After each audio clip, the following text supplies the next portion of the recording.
ये श्रद्धालुओं, जय श्री कृष्ण, जय श्री राम, जय श्री राधे राधे, जय श्री महाकाल। इस प्रवचन में आपको श्रवण कराएंगे रामचरितमानस उत्तरकांड की मूल चौपाइयाँ, मूल पाठ, हिंदी अर्थ एवं व्याख्या सहित। रिपुरणजीत स्वेश्वर गावत, सीता अनुसहित प्रभु आवत। सुनत वचन बिसरे सब, देखा दुखा तुषावंत जिम पाए पीयूखा। उन्होंने शत्रु की को रण में जीत लिया। देवता यश वर्णन करते हैं, वे प्रभु सीता लक्ष्मण के सहित आ रहे हैं। इस थोड़े ही वचनों में महावीर जी ने लक्ष्मण आदि का कुशल भी कह दिया।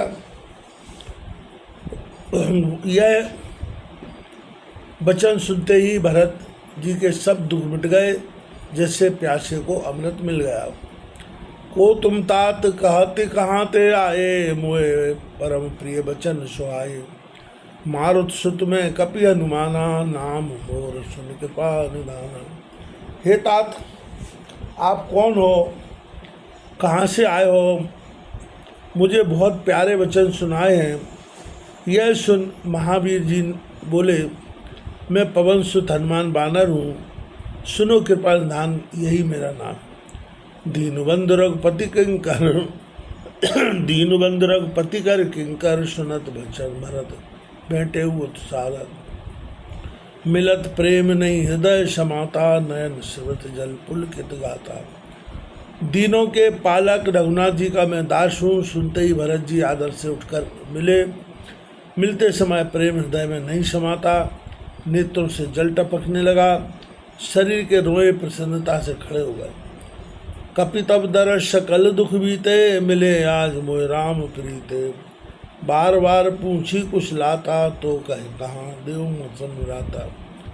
और बोले, हे कपि, आपके दर्शन से सब दुख नष्ट हो गए। भरत जी को 4 दुख थे, रघुनाथ जी के ना आने के, शत्रु की लड़ाई का, जानकी जी के हरण का और लक्ष्मण जी के शक्ति लगने का। सो महावीर जी के वचन से चारों मिट गए। जो आज आप राम के प्यारे मिले, बारंबार कुशल पूछ कहने लगे, भाई सुनो, आपको क्या दो। यह संदेश सरस जग माही, कर विचार देखे कछु नाही। नाहिन तात उरण में तो ही अप्रभु चरित सुना मंगोई। इस संदेश के समान पुरस्कार मैंने सब जगत में ज्ञान से ढूंढ लिया है, पर कुछ नहीं मिलता। ये तात मैं आपसे उऋण नहीं हूँ। अब आप मुझको रघुनाथ जी के चरित्र सुनाइए। तब हनुमान नाय पद माथा, कहे सकल रघुपति गाथा। कहूँ कपि कबहु कृपाल गुसाई, सुमिरहि मोहि दास की नाई। तब महावीर जी ने चरणों में सिर नवाकर रघुनाथ जी के गुणानुवाद, रण चरित्र वर्णन किए। तब भरत जी बोले, महावीर जी कहिए तो कृपालु स्वामी, कभी मुझको दास के समान स्मरण करते हैं। निज दास जो रघुवंश भूषण, कबहु मम सुमरन करो। सुन भरत बचन विनीत, अति कपि तनु चरण परो।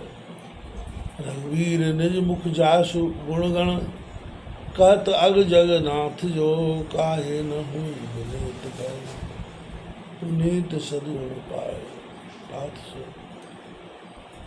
अपने दास के समान रघुवंश तिलक ने कभी मुझको स्मरण किया है। भरत जी के यह अत्यंत विनीत वचन सुनकर महावीर जी पुलकित होकर शरीर हो चरणों में पड़े और बोले, जड़ चैतन्य के स्वामी रघुनाथ जी ने अपने मुख से जिनके गुण वर्णन किए, वे क्या न ऐसे विनय संपन्न परम पवित्र सद्गुणों के सागर। राम प्राण प्रिय नाथ तुम, सत्य वचन मम तात। पुन पुन मिलत भरत सनु, प्रेम न हृदय समात। हे नाथ, आप तो रघुनाथ जी को प्राणों से भी अधिक प्यारे हो। तात, यह मेरा सत्य वचन है। इस प्रकार कहकर भरत जी से बार बार महावीर जी मिलने लगे। हृदय में प्रेम नहीं समाता है। भरत बचन सिर नाय तुरत गयऊ कपिराम पै कही कुशल सब जाए हर्ष चले प्रभु राम चरण। फिर भरत जी के चरणों में सिर नवाकर महावीर जी तुरंत रघुनाथ जी के पास गए, जाकर सब कुशल सुनाई। रघुनाथ जी प्रसन्न हो विमान में बैठकर चले। हर्ष भरत कौशलपुर आए, समाचार सब गुरुओं सुनाए। पुन मंदिर में बात जनाई, आवत कुशल भरत समझाई। भरत जी प्रसन्न हो अयोध्या में पहुँच आए, सब समाचार गुरु को सुनाए। फिर मंदिर में आकर यह बात रानियों को सुनाई कि रघुनाथ जी कुशल पूर्वक अयोध्या में आते हैं। सुनत सकल जननी उठ धाई, कहे प्रभु कुशल भरत समझाई। समाचार पूर्वासन पाए, नर अरुनार हर्ष उठ धाए। सुनते ही सब माताएं उठ दौड़ी। भरत जी ने प्रभु का कुशल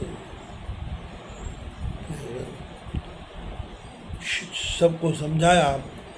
ज्यों ही पूर्ववासियों ने समाचार पाया कि नर और नारी प्रसन्न हो उठ धाए।